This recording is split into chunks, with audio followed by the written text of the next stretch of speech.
Yes, yes. Well, 1 hour plus. Questions? Okay, all right. Okay, so shall I start? Sure. All right, so thank you very much for the invitation to speak here. It's a pleasure. And I was asked to talk about a paper I wrote recently with Christian Ferko and Mukund Rangamani. And that's what this talk is about. The title is String Theory in AdS3, Boundary Currents and the Schwarzian. Now, string theory in AdS3 is an old subject, and it's been studied from various different points of view. So there's bosonic string theory, then there's the RNS formalism, there's the Metsayev-Saitlin type of formalism or hybrid. People study with integrability.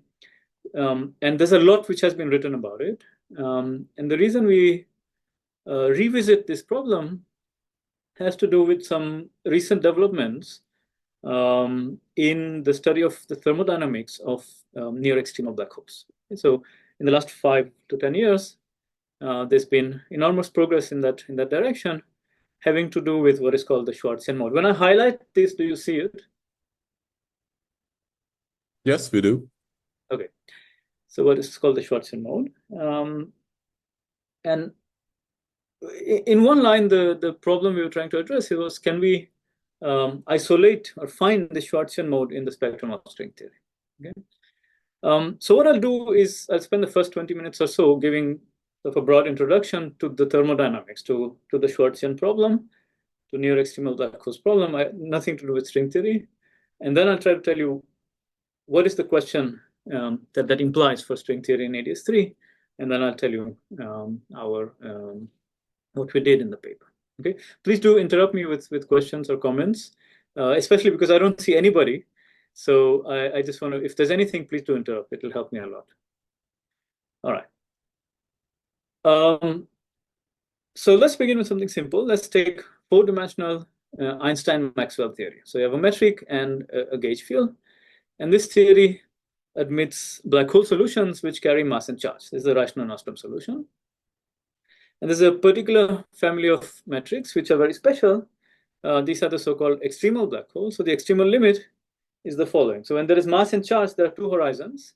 And when you take the mass to be equal to the charge, then the two horizons approach each other and the temperature goes to 0.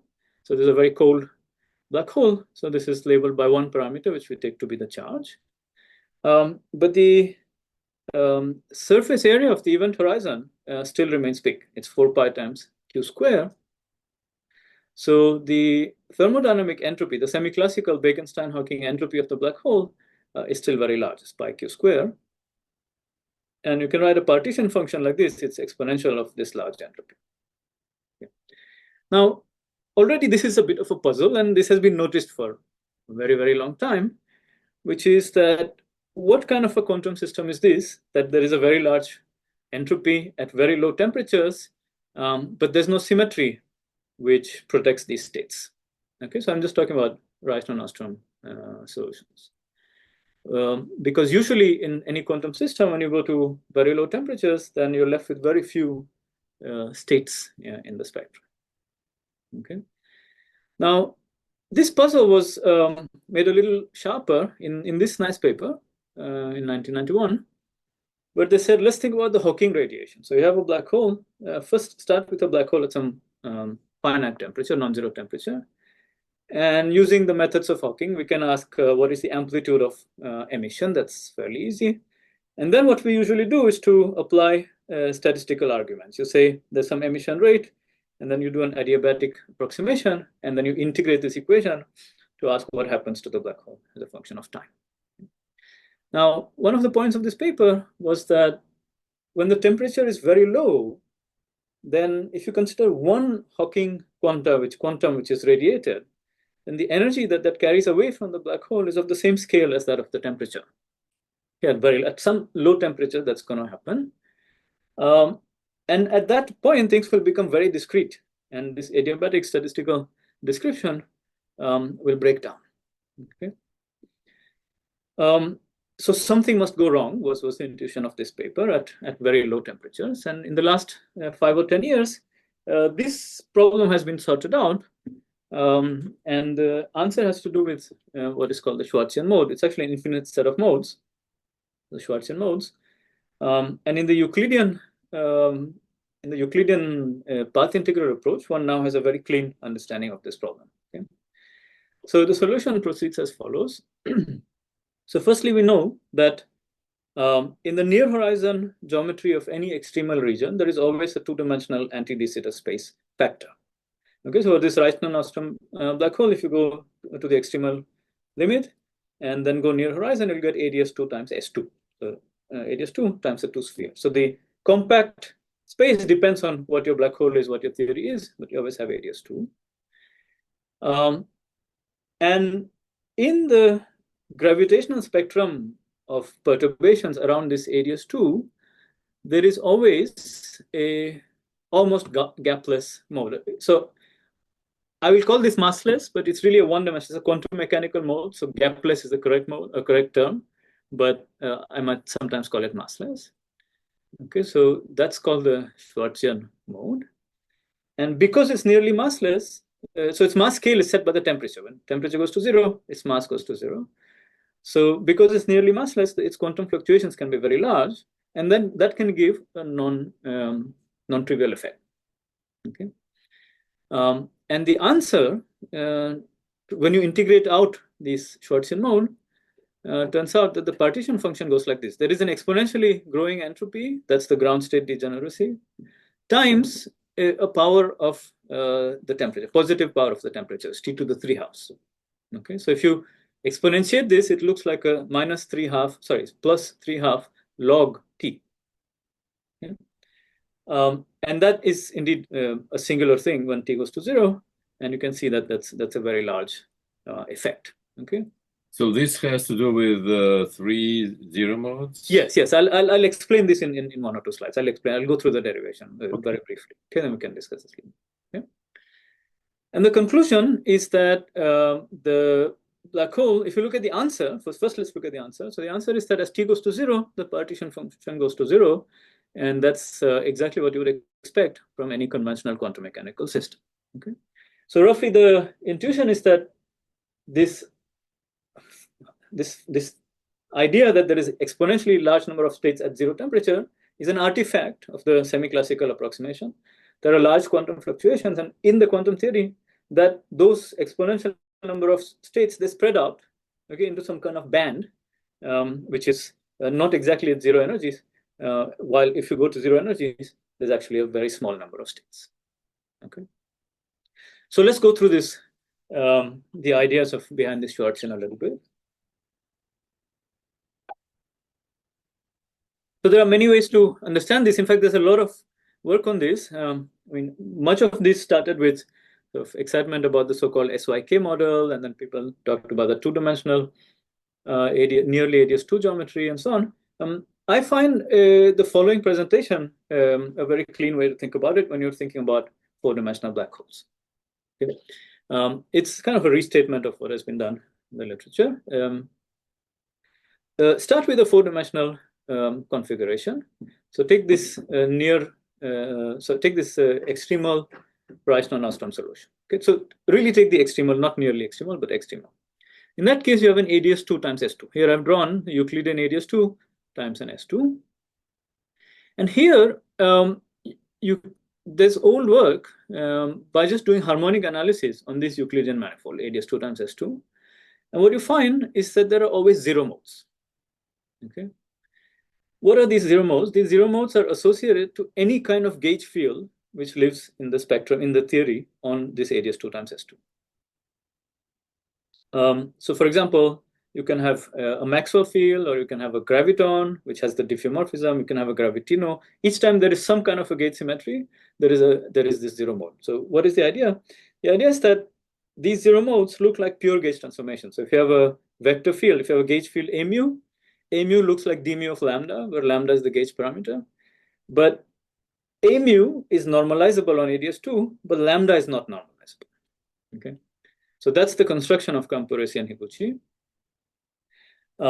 And because of that, although formally it looks like pure gauge, these should be thought of as physical. When you divide out by the gauge transformation, you do not divide out by these transformations. Okay, you can also think of these gauge parameters as the ghosts, but the ghosts are not in the spectrum.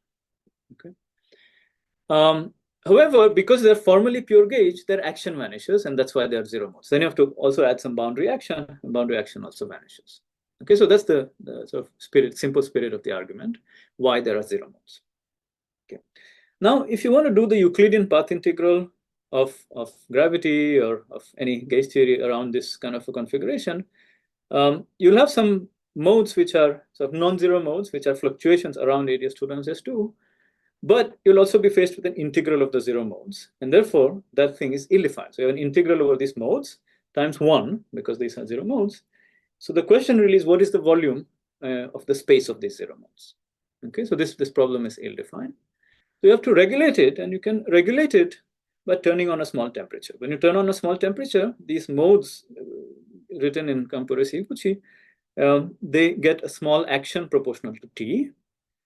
That action you can track just in Einstein-Maxwell theory. You go back to Einstein-Maxwell theory, you ask what are these pure gauge modes, and you plug that in to the Einstein-Maxwell action for a small temperature, and what you find is you get the Schwarzian action. This is the quartic, famous quartic action. So that really comes out very naturally out of the Einstein-Maxwell theory.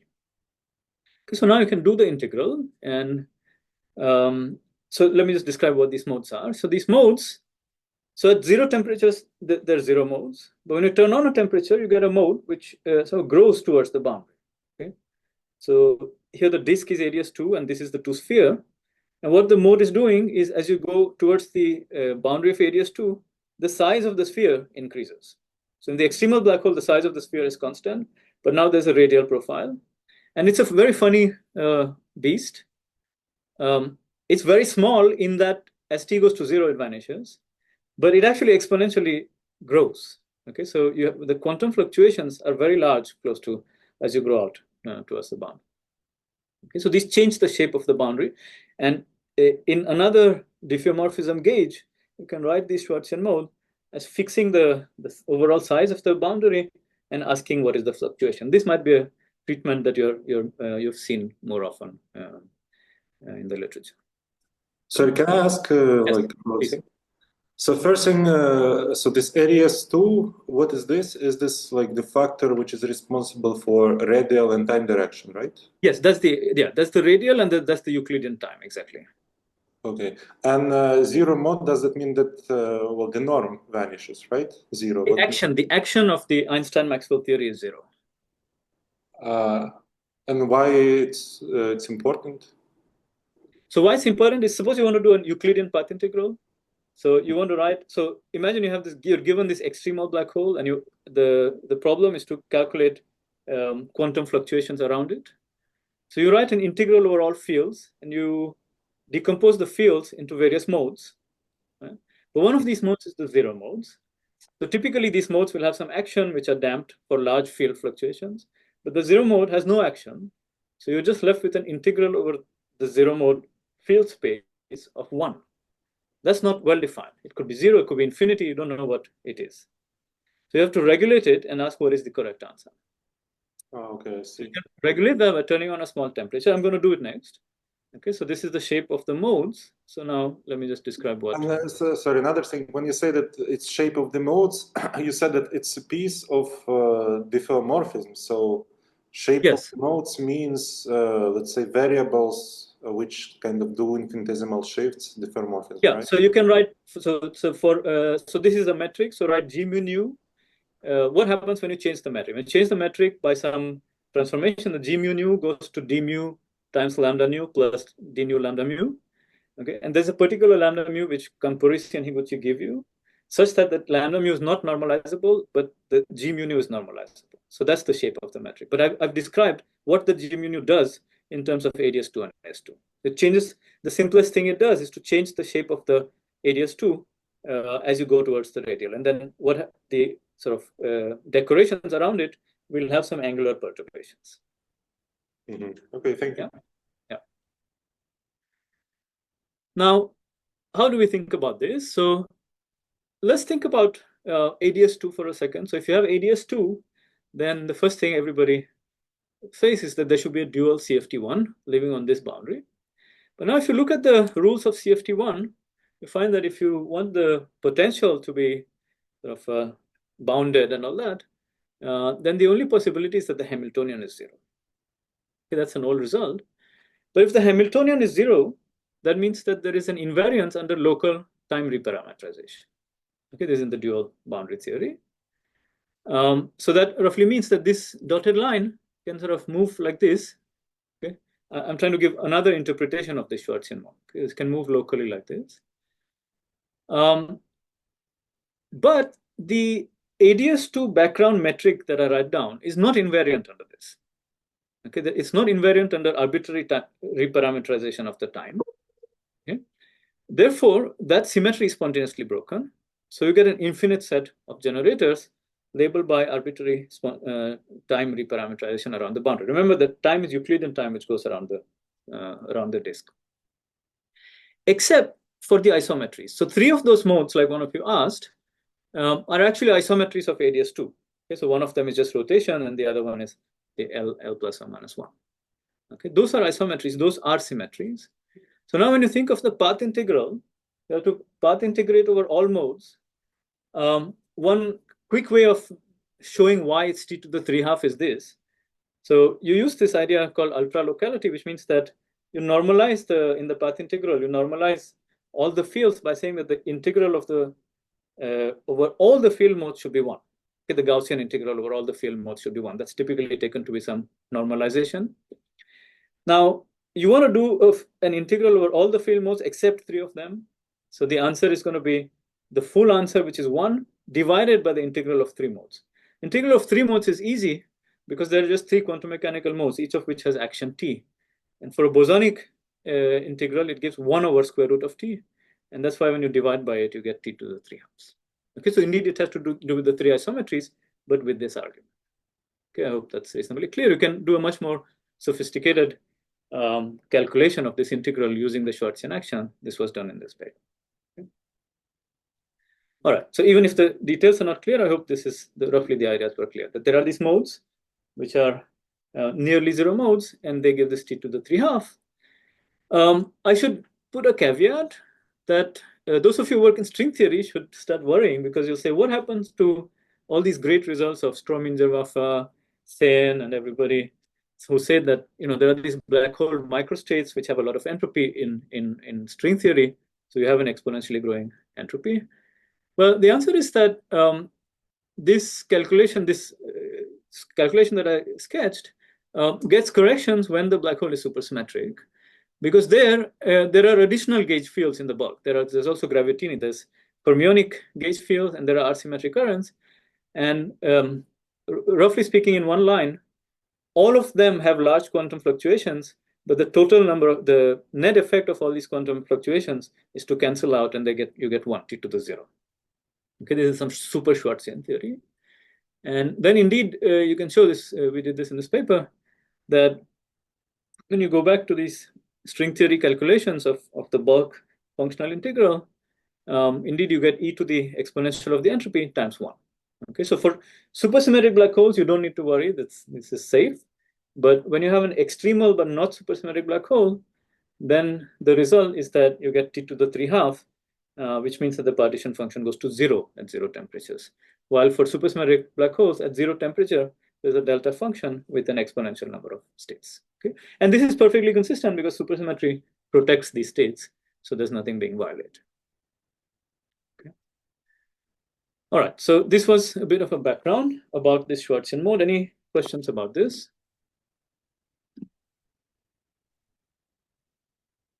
Could you please repeat once again the argument? Why don't you throw them away as any other gauge symmetry? Yes. So let's you can do it in. Let's do the Faddeev-Popov method. Okay. So when you have a gauge symmetry, what do we do? You have an integral over gauge fields, but there are also ghost modes, right? And typically you rearrange the action using the Faddeev-Popov method. And what happens is that any mode which is a pure gauge mode gets factored out and then divided out, right? When you quotient by the volume of the gauge group, right?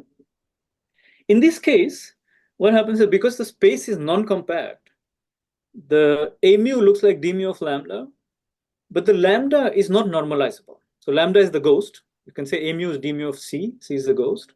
The C ghost is not normalizable, therefore it's not in the spectrum. So in the path integral, you have the gauge modes which are pure gauge, but not the ghost modes which are going to cancel the pure gauge. Mm-hmm. Yeah. So this work of comparison Higuchi shows. So the non-trivial fact comes because you have non-compact space. Okay, in flat space, you have to ask the same question, but now you have some delta function, and you have to put some normalizability. And when we do that in quantum field theory, you find that all gauge transformations are indeed killed. It turns out that even for higher dimensional AdS space, this is the case. It's only for AdS2 that there is something funny happening, and this is what they pointed out. Okay, thank you. All right. Good. So now let's go to the main question of today, saying that can we isolate this Schwarzian mode in string theory? Okay. Can I ask why the zero modes they give kind of logarithm in the free energy? Like this is some kind of infrared problem. Absolutely, absolutely. It's totally an infrared problem. So think about it. So it's a zero mode. You're regulating it. When you regulate it, the action of the mode is T, is proportional to the temperature. Okay. Now think of just one quantum mechanical mode whose action is proportional to T. Okay. If it's bosonic, the Gaussian integral will give 1 over square root of T. Right? Okay. In this case, as I said, it's actually an infinite set of modes, except for these 3 modes. That's why it comes in the numerator. Okay, so that's why it's T to the 3 half. But the logarithmic effect you can see because of what you said. It's an infrared effect. When you integrate out the mode, you get a log of T. Thank you. Good. So now the question is, can you isolate this mode in string theory? Okay, so in string theory, if you want to isolate it, firstly you need a black hole solution. And maybe the only good black hole solution is the BTZ black hole. BTZ black hole. This is a black hole in AdS3. And you can write a sigma model description. There's a completely controllable stringy black hole description. But I should first say that it's a non-trivial problem, even in gravity, even in supergravity, to ask, can we isolate the mode? So let me explain the problem. These modes exist close to the horizon of any extremal black hole. So now think of an extremal black hole in a larger space. The larger space could be flat space or AdS3, AdS4, AdS5, whatever you want. Okay, I want a space which has some non-trivial asymptotics, which I can hold fixed. Okay, so I will not discuss de Sitter space today. So either AdS or flat space. And then what you want to ask is, what are these modes from the point of view of the asymptotic boundary condition, from the asymptotic, from the point of view of the asymptotic observer, you can say. Okay. Now, this is a hard problem because you have some modes near the horizon, and the technical problem is to ask, how do I extend this all the way to infinity? And there is no unique way to do that, right? Because it's some kind of matching problem, and that's not very easy. People have made progress in this. In fact, Mukund Rangamani and his collaborators have papers about this. But here I just wanted to tell you how that is slightly difficult. But in AdS3, there is a trick, which is the following. So this was used in this very nice paper, Ghosh, Maxfield, and Toriachi. And the trick is very similar to the Cardi formula. Okay, so you go to the Euclidean situation. So firstly, recall that Euclidean AdS3, when you write the Euclidean BTZ black hole, what it is simply, it's a solid torus. It's a 3-dimensional hyperbolic geometry whose boundary is a torus. And that's the same Euclidean geometry as thermal AdS3. Okay, it's just what you call space and what you call time differs for the black hole versus thermal AdS3. Okay, so there is a hope that you can map this Schwarzian problem to the AdS3 problem, which is slightly easier. If you just have space without a black hole, that's slightly easier. And what they did was to show was that, so firstly, remember that in AdS3, there's always these modes called boundary gravitons. So this is the analysis, famous analysis of Brown and NO, which, at first sight look a lot like what I described for the Schwarzian, but they're actually very different things. there are modes which live in asymptotic AdS3, which are universal in the sense that they live in any theory of gravity in AdS3, and they correspond in the dual CFT2 to what is called the Virasoro module. So what this means is that the dual CFT2 has a stress tensor. The stress tensor has a left and right moving components, and they have modes Ln. And these boundary gravitons are states, or these fields mapped to states, which are just L minus n acting on any state. You can take this to be the vacuum or any other state. Okay, with the caveat that n starts with 2 and not with 1. Okay, so this last line comes from just thinking about any two-dimensional conformal field theory. I ask you, take a 2D CFT and ask, what are the states of the CFT? You'll say, well, I need to know the theory. That's absolutely right. But there's one set of states you can immediately write down, which are precisely these states, these L minus n, because there's always a stress tensor, and you can always find these modes. L minus 1 is not put because, if you remember your basic CFT, L minus 1 is a so-called spurious operator. So it's both. So it's actually a pure gauge operator, so you have to remove it. Okay, so there are these L minus n modes. So now you can write a character. So character means you just take a trace of Q to the Hamiltonian on this module that I just described. And what you get is something like this. You get 1 over eta function.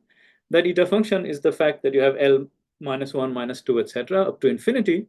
But you have to remove the L minus 1. So you multiply by 1 minus Q. And then there's some 0-point energy. Okay. So Q here should be thought of as e to the minus inverse temperature beta. I'm also going to use the notation Q is e to the 2 pi at tau. Okay, so these are all some basics. And now what these authors said is that because the BTZ black hole and AdS3 are just modular transforms of each other, the partition function of the BTZ black hole starts with this Virasoro character. So that's the lowest lying excitation, but with tau going to minus 1 over tau. Tau is this modular parameter. So this is a low temperature, high temperature duality. Okay.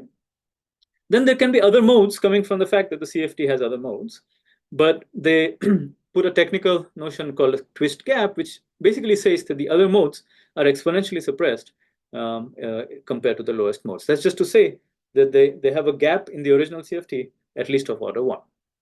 Okay, so that's that. These conditions are satisfied by almost all good CFTs that we know. All right. So once you get to something like this, then you're almost home. This is now you do the Cardi-like trick. So firstly, what does near-extremal mean? Near-extremal in this sense, so there's a left moving and a right moving sector in AdS3 and CFT2. So you want to keep one of the sectors to be very low temperature. You take the left moving sector to be very low temperature. So beta goes to infinity. So that makes it almost supersymmetric or almost extremal. Sorry, I shouldn't say supersymmetric, almost extremal. But then you take the right moving temperature to 0, temperature to be very high. So that means that there is a very large black hole. So you have a very large black hole at very small temperatures. Okay, and now you just use modular transformations of the eta function, and you find you can write what is chi1 of minus 1 over tau using the fact that you know what is chi1 of tau explicitly, and you do it for the left and right separately. For the right movers, this is just simply the exponential of the entropy. You get a 1 over beta. Beta is very small, so this is very large. Okay, that's the usual entropy calculation. That's the Cardi type of trick. But the left movers, you can see you have to do a modular transformation because beta goes to infinity. So you have to first do a modular transformation. Now you see that the eta function has weight half, so you get a power of beta to the half, but you also have a 1 minus q, which gives you another 1 factor of beta, because that goes to 0 as this tau goes to 0. Okay, so together you get beta to the 3/2, and that's exactly the BTZ black hole partition function as expected from the low energy considerations that we had 10 minutes ago. Okay, so there's this exponentially growing black hole entropy times the Schwarzian mode t to the 3/2.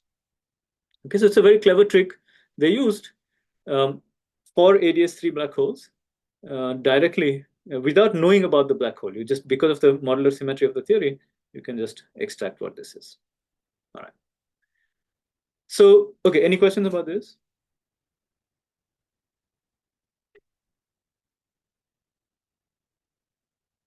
All right.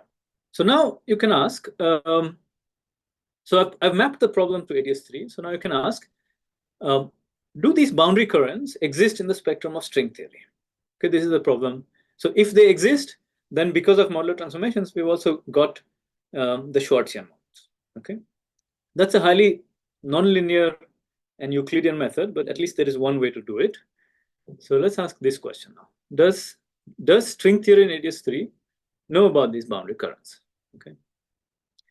Now, as I said, the AdS3 string theory has been known for a very long time, and the RNS description, there are these papers by Malsina and Oguri and Malsina, Oguri, and so on, which calculate sort of the Hamiltonian. The first paper was a Hamiltonian description of the spectrum. The second paper was a one-loop Euclidean partition function.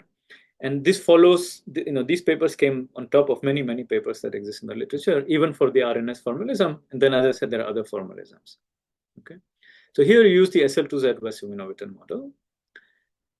And the low-lying spectrum of the string theory states are just the low-lying fields of gravity or supergravity.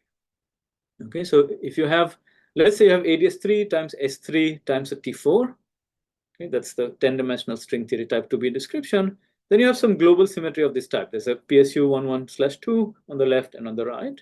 And all the excitations of the string fall into representations of these symmetries. And these are simply the modes of supergravity. These are the local fields of supergravity. Okay, this is well known, and there is no surprise here. This is what string theory does. It gives you low-lying spectrum equal to gravity plus a tower of string states. What is more non-trivial are these boundary currents. The currents that I want, the Brown-Eno currents, have dimension 1, 0 in space-time. Space-time means there is a CFT2. Maybe I didn't say this. Sorry, I should have said this. Okay, so whenever I say space-time in this talk, I mean the AdS3 space-time, but the symmetries of the space-time is the same as the symmetries of CFT2. So many times I will use that language. Okay, so when I say dimension 1, 0, it means in the sort of conformal dimension left and right in the CFT2 language. Okay, so there's an infinite number of symmetry generators. These are the sort of LN modes. And these are dimension 1, 0. So these are more difficult because you have a dimension 0 operator, and that's much hard to write down. What is the string? What is the shape of the string world sheet which gives these operators? These operators are not local operators; they're delocalized throughout the spacetime. Okay, and when you look back in the literature, so there's some amount of literature on this. For instance, this paper of Givon, Kutasov, and Seiberg, they try to write down vertex, or they write down vertex operators for these currents. And the trick is that there are these objects called dimension 0 fields in AdS3, which is not the identity. Usually when you have anything with dimension 0, you say that's the only identity. But in AdS3, there is this other field, which has to do with the fact that the dilaton is fixed, which has dimension 0. And using that with non-trivial field, Givon, Kutasov, and Seiberg, they wrote down what the vertex operators are. Okay. What we want to do is to do something slightly more systematic. We want to go to the one-loop partition function. Okay, that's just we know what the formula for the one-loop amplitude is. And from that, we want to extract this whole character. Okay? And surprisingly, this hadn't been done, maybe, unless we missed something. And what we find, our results as it follows. We find that indeed there's a Virasoro character. I'll show you now how that happens.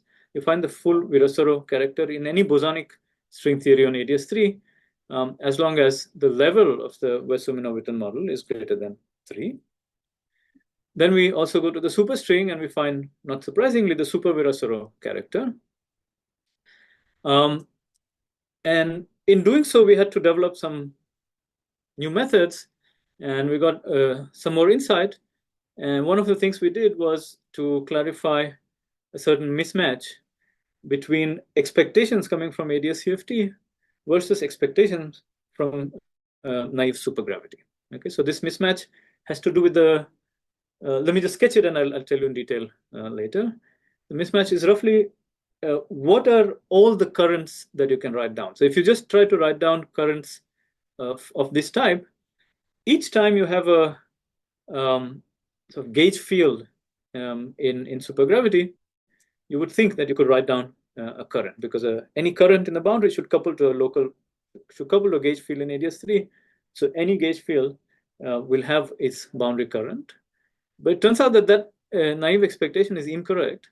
And what we'll find in string theory is not all gauge fields have the corresponding currents. And that turns out to agree with certain expectations, certain analysis of AdS-CFT. Okay, I'll explain this. And then along the way, I'll also make some comments about some very old-fashioned ideas. So we're talking about thermal AdS3.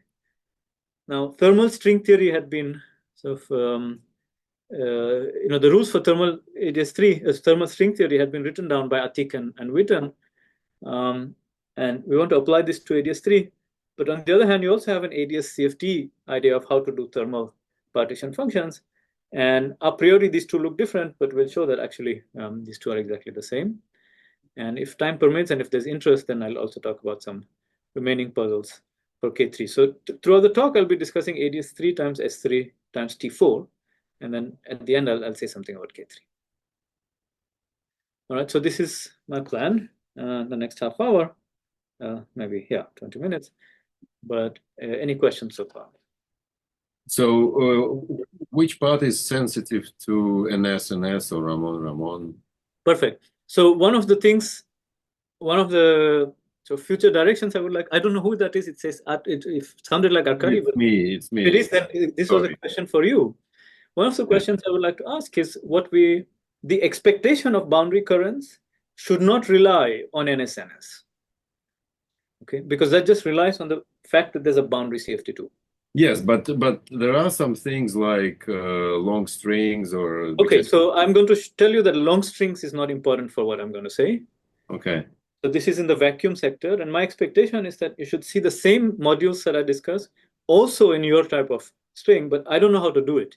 So in fact, Bogdan and I briefly discussed this, and it'll be great if we can discuss it a little more. I think there's something to do in Ramon backgrounds that I'm not an expert technically, but I know what to expect physics-wise.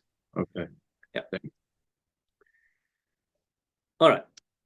So let me describe the analysis. So let me first go through bosonic AdS3. So what is thermal AdS3? So AdS3, remember, is just a Euclidean AdS3 is a solid cylinder.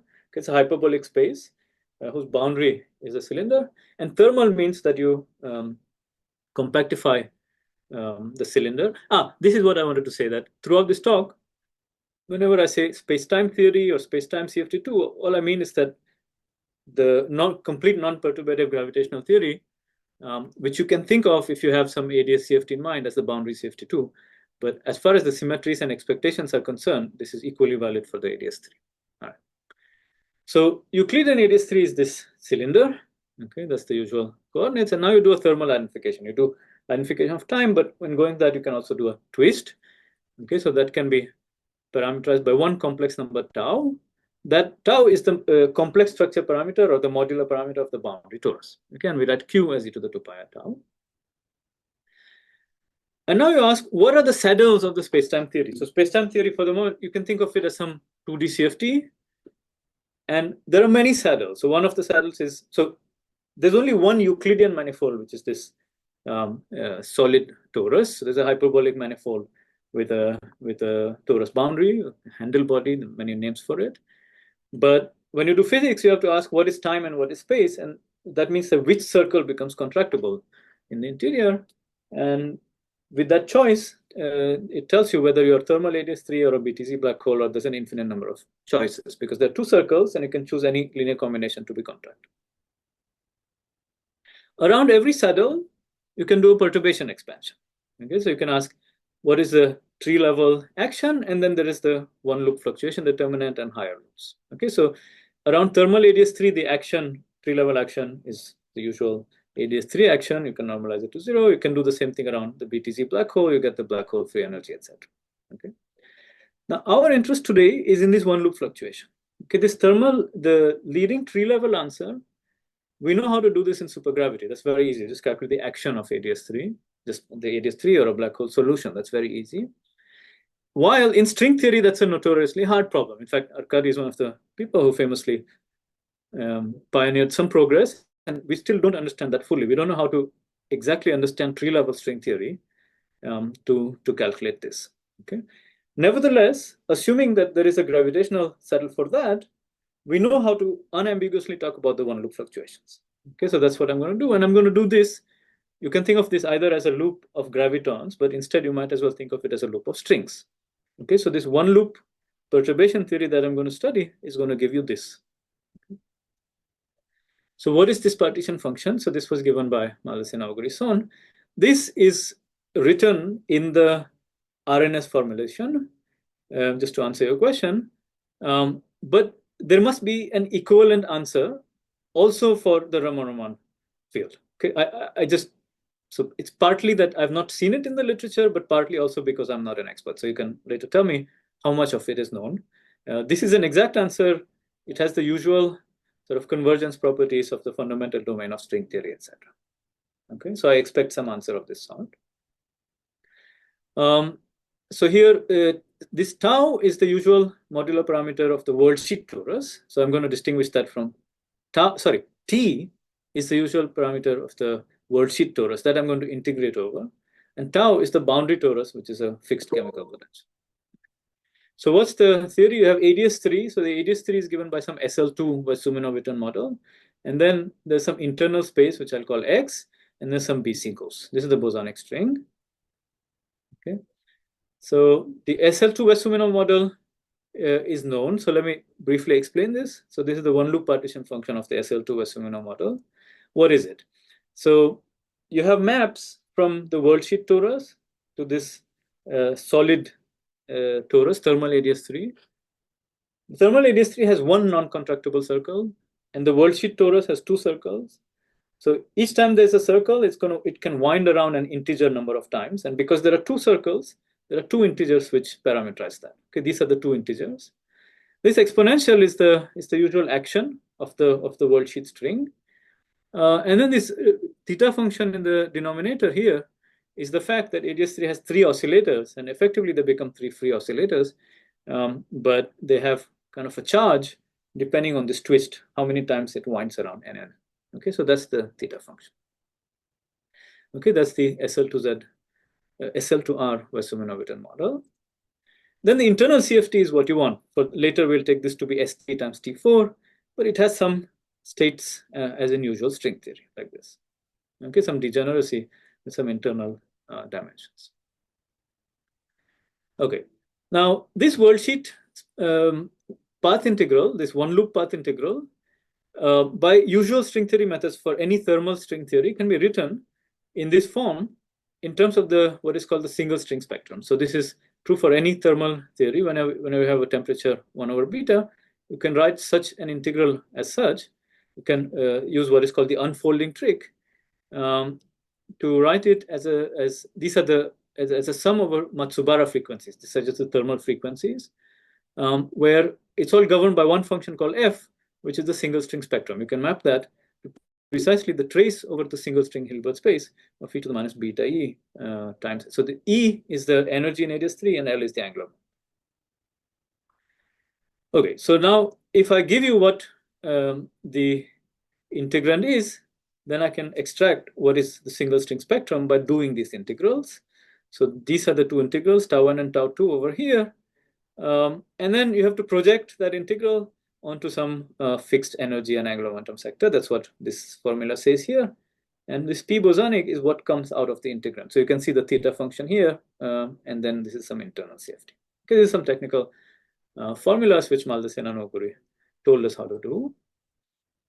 And we can do this, and the answer is as follows. This was all in the paper of Maldacena and Auguri, that this single string spectrum can be separated into discrete representation and a continuum representation. Okay, this is not surprising because if you just study what are the, this is not surprising from many points of view. You can either study supergravity, you can study string theory, classical string theory on AdS3, or you can study representation theory of SL2. You have some discrete representations and continuous representations. Because you have a bosonic theory, you also have a tachyon that will go away in the superstring. And as there was a question, there are also spectral flow sectors. These are the long strings. These are all massive. The long strings are very, very heavy. So these are not going to be important today. What we want is some extremely light boundary modes. Okay, so in fact, it's like this. So the whole single string spectrum looks like this. Once you solve this, what we found is as follows.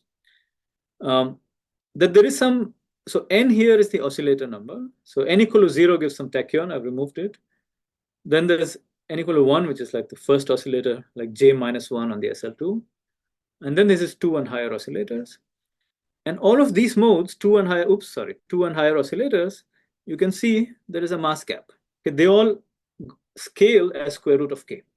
K, remember, is the level of SL2, which means that's like 1 over the gravitational coupling, okay, roughly speaking.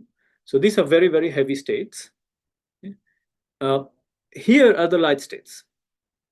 Okay, these have order 1 in the gravitational coupling, and this is what we want. And what we found is that this is universal. Okay. And now you can look at it carefully. This is exactly the Virasoro module. This is q square over 1 minus q. So it's q square, q cube, q4, etc. That's exactly L minus 2, L minus 3, etc. Okay. Similarly, there is a anti-holomorphic module. And then there is something else which is kind of nice, which is you have something which is not holomorphic or anti-holomorphic, but it's protected. So this universal part is always present, and with these coefficients, and then here everything start depending on the details of the theory. This has conformal dimension 2, 2. Okay, and then it grows. The denominator is exactly the Virasoro raising operators. This conformal dimension 2, 2 operator is dual to this recently discovered TT bar deformations. Okay, so there are these sort of universal features of this bosonic string theory. Okay, it's more or less present in the Malacina-Oguri spectrum, but it's nice to extract it like this. So could you say more explicitly what TT bar or what? Of free theory of? Yeah, so this seems to be universal, that any CFT admits such a deformation. So so people have argued that there must always be a 2, 2 operator in the just like that there are Virasoro modules. People argue that there's also a 2, 2 operator, and here we're seeing it in the string spectrum. So you can see it in the free theory explicitly, but just based on the symmetry. So it's just okay. So it's just based on dimensions. That's what. Exactly. Okay. So now I'm going to superstrings. So now superstrings have to be more precise. So we take AdS3 times S3 times T4, and later I'll comment on K3. So now you have an AdS3, which is what I'd written earlier, but you also have an S3, which is what I've written here. Okay, and now there's NSNS flux. As I said, this is what I know how to do in the RNS formulation. And this theory is solvable. This worldsheet theory is solvable. There's an SL2, there's an SU2, both at level A, and then there is a T4 or K3. All these CFTs are solvable. And then you have to do a thermal identification. So now you have a twist of you have a torus which you can twist around itself. But now the S3 also, when you go around the torus, you can twist. Okay, so now there are new identifications of this sort of the second line. Okay, you see the S3 angles also you can twist. Okay, so now there are new parameters. And this wasn't completely done in the literature, so we had to revisit this. So the SL2 twist is well understood. This was in the Malacina-Oguri paper. This is what I already showed you. But now I also have to twist the SU2. So all the building blocks are known, but we sort of have to put it together. And there's some interesting features that come out. So these are just SU2 characters, which are well known. But one of the things we realized that the SU2 characters also depend on the winding numbers in the SL2 because you're twisting both of them at the same time. Okay, and you'll see where this is building up to. If you have the Green-Schwarz or Mitsav-Cyclin type of idea of the string, you'll see how these building blocks together become a space-time object. In 2 slides, you'll see that. Okay. So you have to put all these things together. So here, so it's complicated, but it's actually quite nice. It's just a little long formula. So here is the worldsheet torus integral. This is the space-time torus where you can have winding and momentum modes. The top line here is the SL2 plus a lot of bosonic oscillators. This is the SU2 spectrum. That's also should be reasonably familiar with the angular momentum going from representations going between 0 and K. And then you have the fermionic partition function. The fermionic partition function depends on whether you give periodic or anti-periodic conditions for the fermions around the space-time circle. Okay, there's a thermal circle, and you have to say whether the fermions are periodic or anti-periodic. In AdS3, the spatial circle is contractible. So along that, the smoothness fixes you to be anti-periodic, but the thermal circle is not contractible, so you have two choices. Okay. Now it turns out that if you do the twists like we realized you have to do, and then you do the spin structure sum like you do in classical string theory in flat space, what you find is indeed that they assemble themselves into space-time fermions. You can think of this as some Green-Schwarz type fermions, and you can see that in these expressions. So you can see in the periodic fermions, it's very clear. You just see 4 theta functions. Those 4 theta functions you can think of as the kind of light cone gauge fixed Green-Schwarz or RR fermions. You can see it in that way. But now the potentials under which they're charged is a combination of both the SL2 and the SU2 potentials. So I have not written a formula. It's a linear combination of U and rho.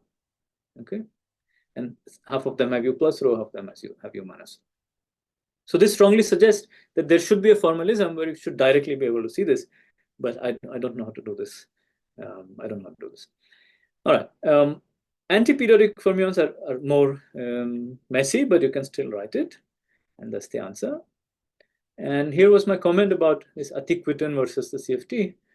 So on one hand, the way to, like the rules of string theory to deal with thermal, rules of RNS string theory to deal with the thermal circle was given by Attic and Witten in flat space, but nevertheless they tell you how to do it. Because you have a circle, you have some winding numbers, but then you have to ensure modular invariance. So you have to sum over all possible spin structures. That's roughly the rule. That gives you one way to calculate this. But there's another way, which is much more elegant from the point of view of AdS-CFT, which is simply that if you think about a space-time partition function, CFT2 partition function, that depends on these chemical potentials, both tau and rho. Rho is the chemical potential for the sphere, which multiplies the rotation of the sphere. And now you know that if you want to change the periodicity of fermions, this is an R charge. The rotation of the sphere is an R charge for the fermions. So periodicity of fermions can be changed by just simply changing the value of the chemical potential for R charge by 1. Okay, this is in half integer units. So this seems to be a completely different way of calculating what is the spin structure sum. And what we showed is that nicely enough, these two actually agree. You find that indeed, you find that when you change it by 1, periodic goes to anti-periodic, and when you change it by 2, the whole thing is invariant. Okay, so you can start with this Attic-Witten twist, but it obeys this, or you can do it the other way. Okay, so this was something technical, but it's nice. And now I want to describe the spectrum, but any questions so far?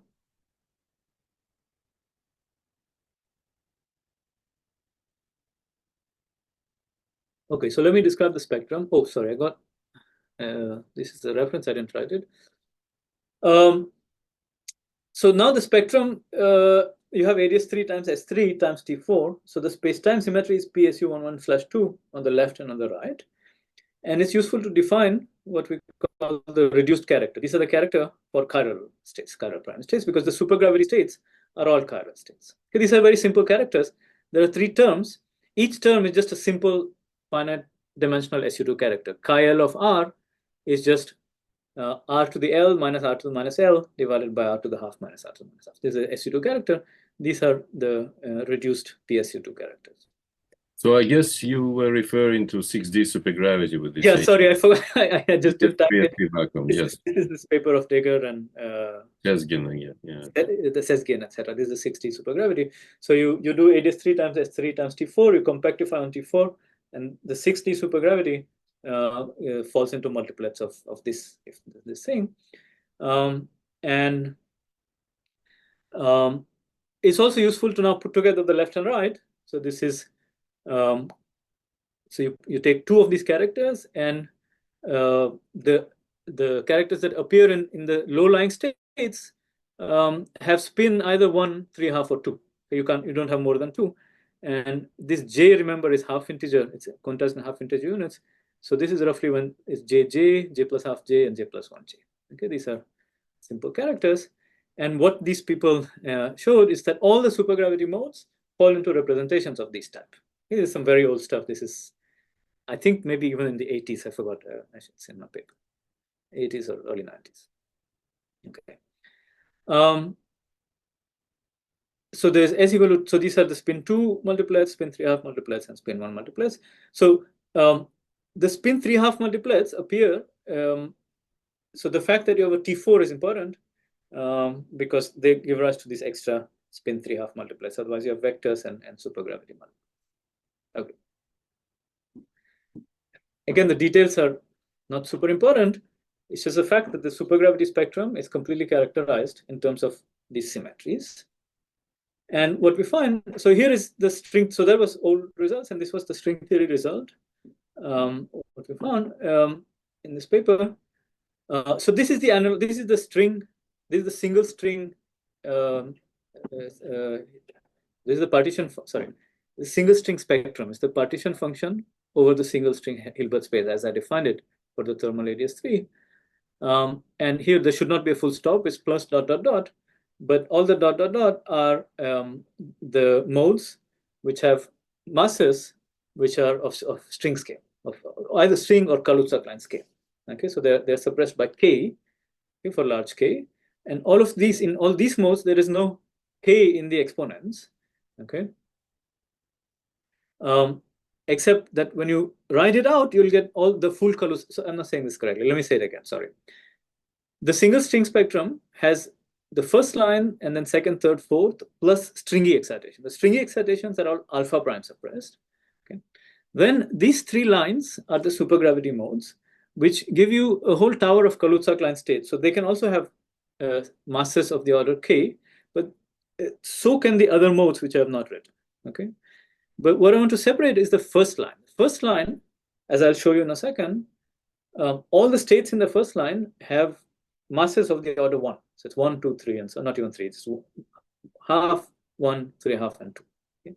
Whereas all of these, the point is that the second, third, and fourth line are precisely the supergravity spectrum that I showed you. Okay, this spectrum that I showed. Okay. Part of these results were also known. This supergravity result was already known in papers of Larsen and Kutasov and Larsen and Lee. And so. Okay. But the new thing I want to focus on is the first line, because that's the subtle part. So let's look at that. So I'm just taking the chiral. So there's a chiral and anti-chiral. Let's look at the chiral. So now you see what is the chiral part. So I write it out. It's a bunch of currents. So now I want to identify it. So this 1 minus q are the Virasoro module. It's Virasoro raising operators, L minus 1, L minus 2, etc.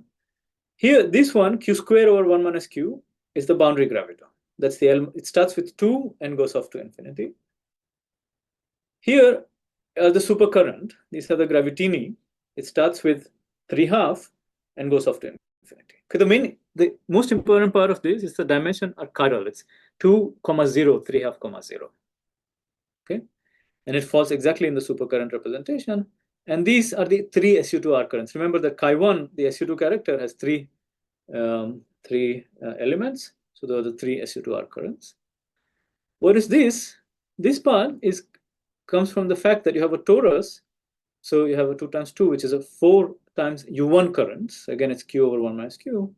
These are the 4 translational modes along the torus. The AdS3 times S3 times T4. And these are the super partners of the torus. These are spin half fermions. Okay. In K3, you don't expect this. Okay. This you do expect. That's universal. That's the n equal to 4, 4 superconformal algebra. And this, as I said, are the symmetries of the torus promoted to a current algebra. Okay, so that's something which I want to stress, because now I want to say, what kind of currents do you expect in general? Okay, but I'll just pause if there are questions about this.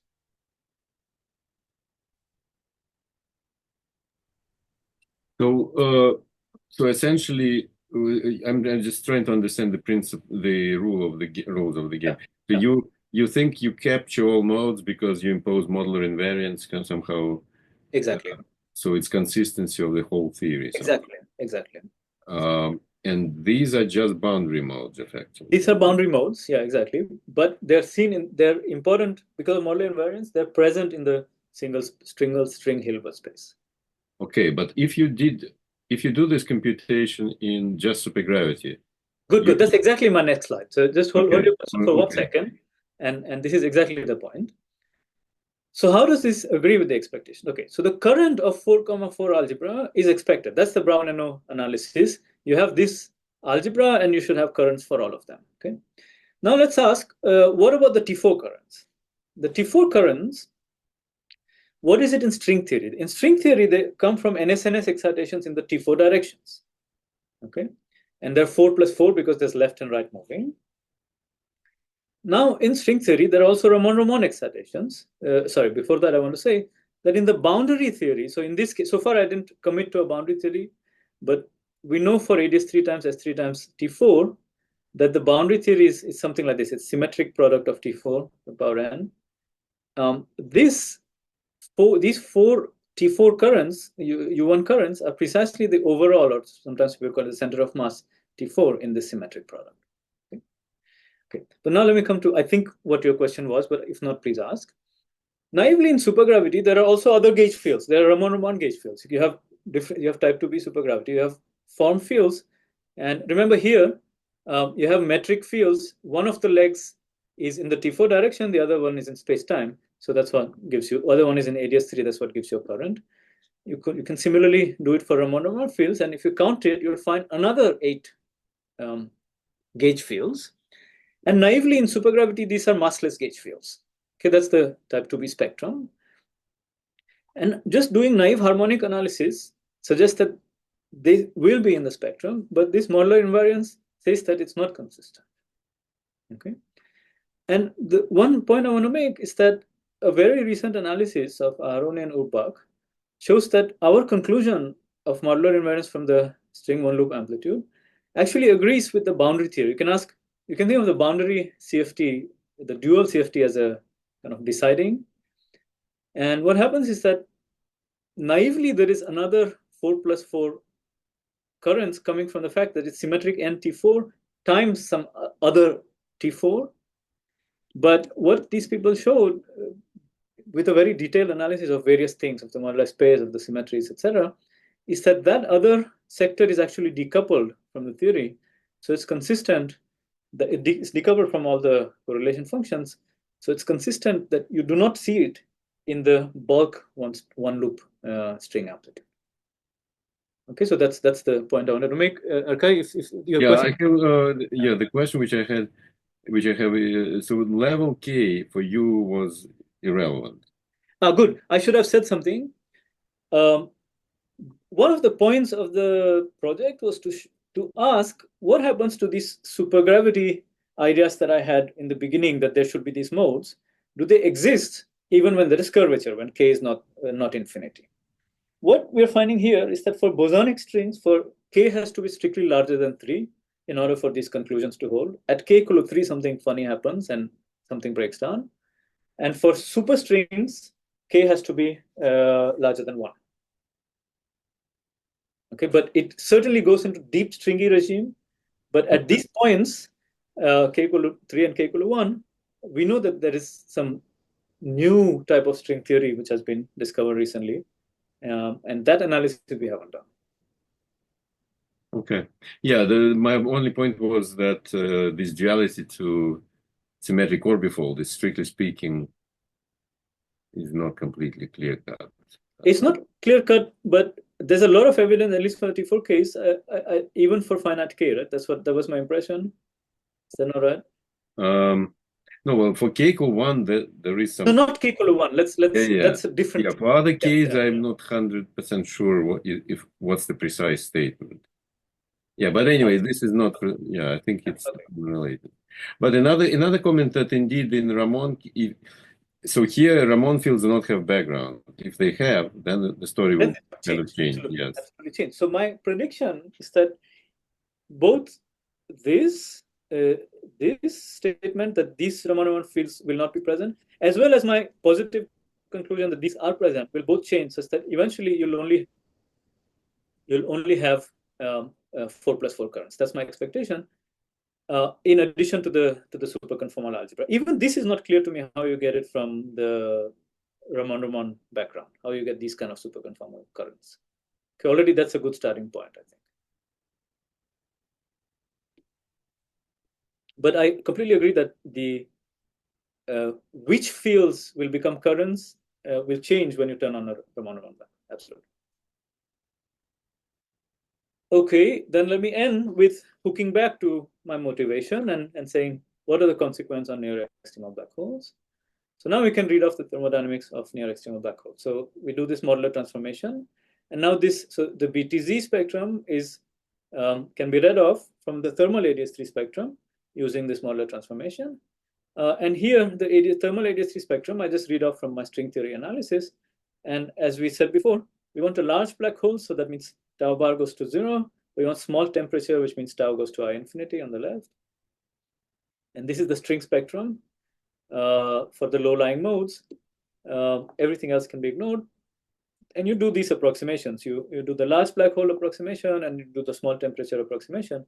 And indeed, you get exactly this T to the 3½ times the entropy. Okay, so this is, and then you can do a Legendre transformation to the canonical ensemble, and you get what you expect. Namely, there's an entropy here, which is large. J is like the angular momentum charge times the T to the 3½. That's exactly related to this T to the 3½. Remember, tau is like beta, so it's 1/beta to the 3½. And you can say that the one-line conclusion of this subject towards this subject is that all these results hold even for finite k, which means non-zero alpha. Okay, so that's one of the things. It's interesting to ask what exactly is happening in the superstring case. So the answer we find is something like this. We find a T to the 5, not T to the 3½. And say, what does that mean? And in fact, you can understand what it means. T to the 5 for the case of antiperiodic fermions. And if you have antiperiodic fermions, that means there's no supersymmetry. If there's no supersymmetry, there are no fermionic currents to begin with, because there's no broken. If there's the currents are coming from broken symmetries. If there are no symmetries to begin with, there's nothing to break. But you have all these bosonic symmetries. So there's 3 modes from SL2, 3 from SU2, and 4 from T4. That adds up to 10 modes. And that exactly gives you T to the 5. Okay, so that's something which I've not seen. But when you translate it back to the canonical ensemble with the other charges being fixed, then you should only get T to the 3½ and you check that. We check that that's exactly what we get. The periodic fermions is also interesting. In this case, you can do the same thing, but now you have supersymmetry. Therefore, you have supercurrents. It looks like there's a power of T and some other powers, but it turns out that when, just a second. Sorry, I'm giving a seminar. Can you come back in 10 minutes? Yeah. It turns out that when you, sorry, 1 second, please hold on.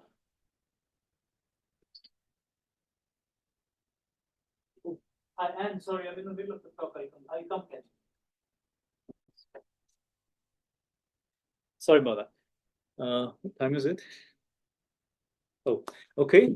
Where was I? Periodic fermions, yes. So when you do the index, then it looks like there's a T, but when you actually analyze the whole thing, there are cancellations because there's a T dependence here. And it turns out that after absorbing these T4 fermions, which are irrelevant to the index, meaning you need to absorb the T4 fermions to get a non-zero index, you indeed get the index to go as T to the 0, as you would expect. Okay, so this is consistent with my earlier analysis with Iliescu and Toriaci, that from the gravity, the index calculation survives. That's why the string theoretic microscopic counting still holds. Okay. So that brings me to the end. So I already said all my conclusions. So let me go to future directions. So one thing to do is K3. You can also try to do dual heterotic theory on T4. Then you can also try to do S3 times S3 times S1. All of this is in progress. There's some interesting puzzles here. Then you can ask what happens to the RR flux. These are 2 separate questions. What happens to RR flux? Can we do this for RR flux. This would be really nice to do because I think it's doable. And then k equal to 1 is a separate question because that's a sort of a singular type of limit. But I put this in the same bracket because the k equal to 1 string theory is not exactly this RNS formulation, but some hybrid formulation. You can ask what happens in higher dimensional theories.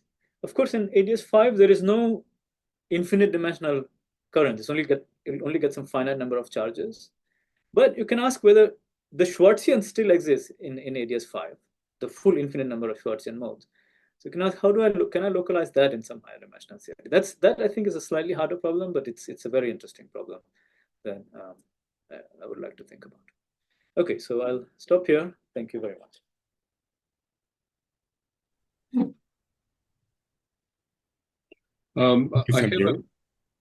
Yeah, sorry. Yeah, thank you very much. Yeah, so I have a naive question. When you say K3, what do you really mean?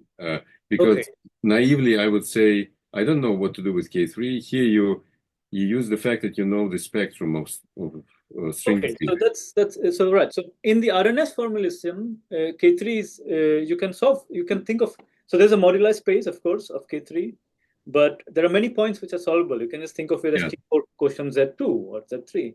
And you can solve them. And you can find the spectrum at least at that point in moduli space. Okay. The interesting thing is when you think of when we try to do this because we thought it would be trivial and we put it in the same paper. But when you do this for K3 equals T4 mod Z2, what you find is that so when you do it, that's consistent with modular invariance because that just follows the rules of CFT.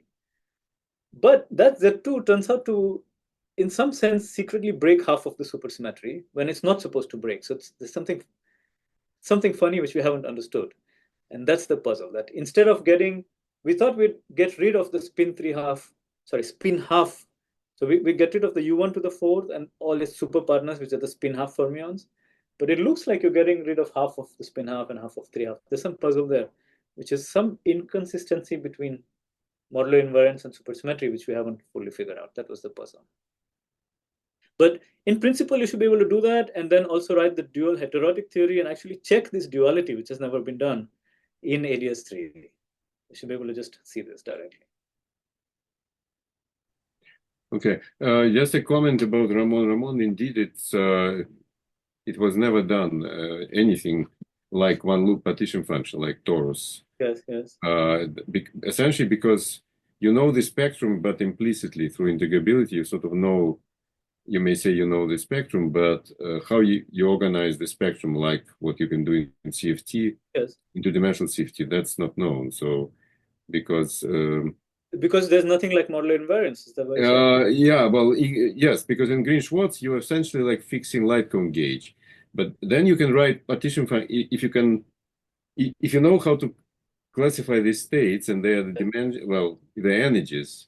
In principle, you can cook up one loop partition function, but the problem is we don't really know explicitly how to describe all the states because they are known implicitly. Their energies are known implicitly through integrability, but not.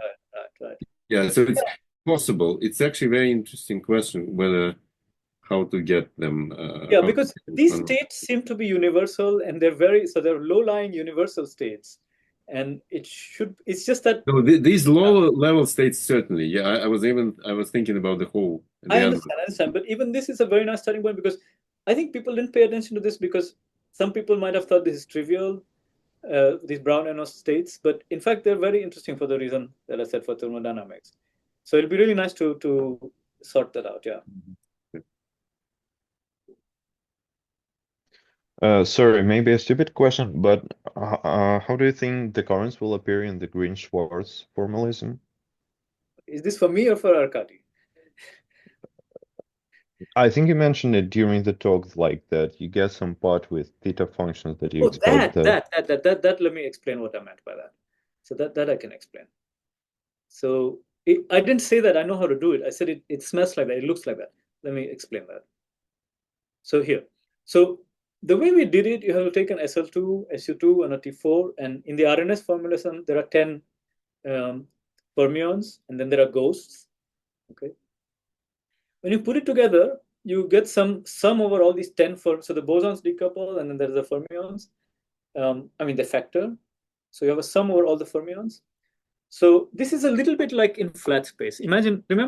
Recall your like first string theory course. You take flat space, one loop partition function, and you have all these fermions.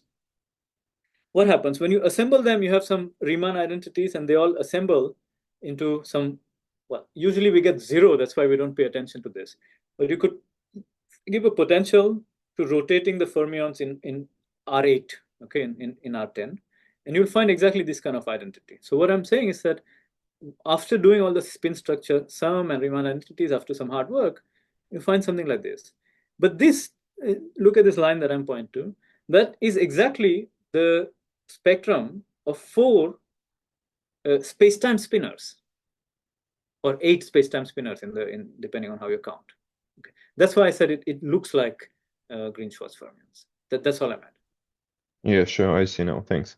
But I guess like the procedure for like how would you do like in general case for in high dimensions is currently not clear, right? No, this is exactly what Arkady was Sure. commenting about. Yeah. Oops, sorry. Yeah. All right. Thanks.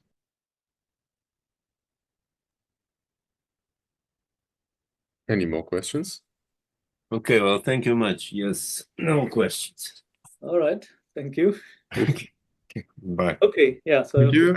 And thank you, Samir. yeah. All right. Bye. Thanks. Bye. Thanks. Yeah. How do I leave this? Okay, see you. Bye. See everyone.